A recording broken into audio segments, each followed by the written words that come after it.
Ev to Phil, October 5th, 1942, 7:15 p.m. My darling husband, shortly after I mailed the postcard, we had a surprise blackout, so I was glad I had stayed home. I was quite knocked out and slept well the first part of the night. The latter part of the night found me tossing furiously, much to my discomfort. I fell asleep finally, but Jack N. was late as a result. He certainly wishes you were here. Your letter was sweet, but I disagree on a few points. You say, quote, "I'm not the only person in the world," end quote. That's true as far as statements go, but you are the only person that really matters to me, beside our parents and the newcomers. Perhaps I will. Page 2. Find an outlet there, in the newcomer. But you matter most overall. Our marriage has been built on that, and it isn't something you can, quote, put out of your mind as far as you can, end quote. It's the very reason I'm living and planning a future. You. Before that, life was meaningless, and I was miserably unhappy. You were the miracle of my life, so I can't be happy if we are apart, unless the baby changes everything, and I sincerely hope it won't. I love you above all, sweet Phil, and although I try and may find another interest, you will still head the list. You say I shouldn't be lonely with so many people about. That's when the feeling is, page 3, keenest.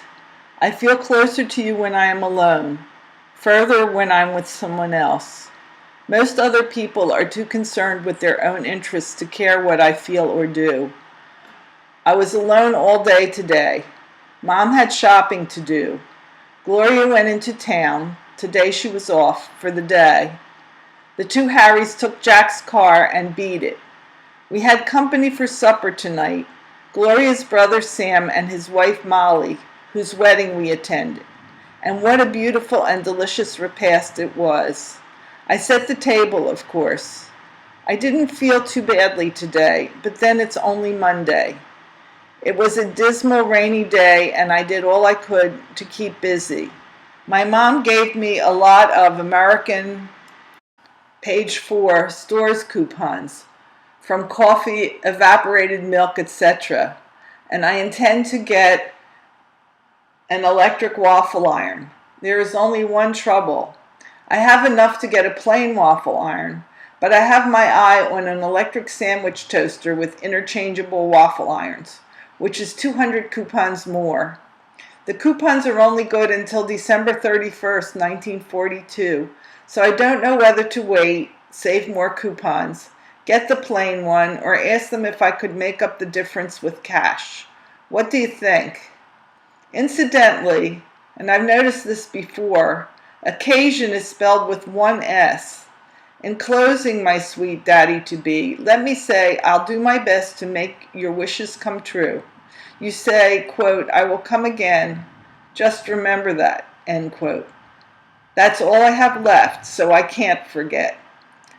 Please do, and make it the heaven you do. I adore you, your Ev.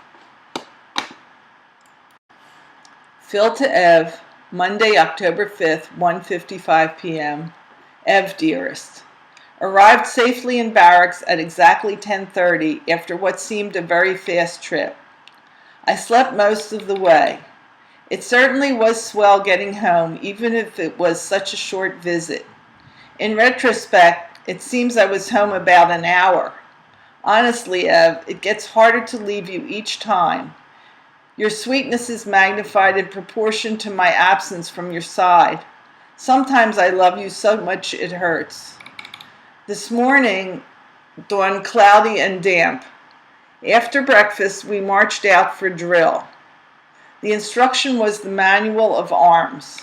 The officer in charge asked all previous servicemen to drop out since there weren't enough rifles to go around. So I and 4 other guys sat down and watched the others go through the motions. We came back to barracks about 11 a.m. and I took a nap till lunch.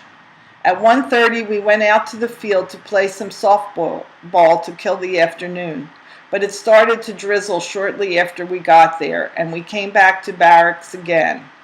I immediately took advantage of this respite and started this letter. Tough day, eh, kid?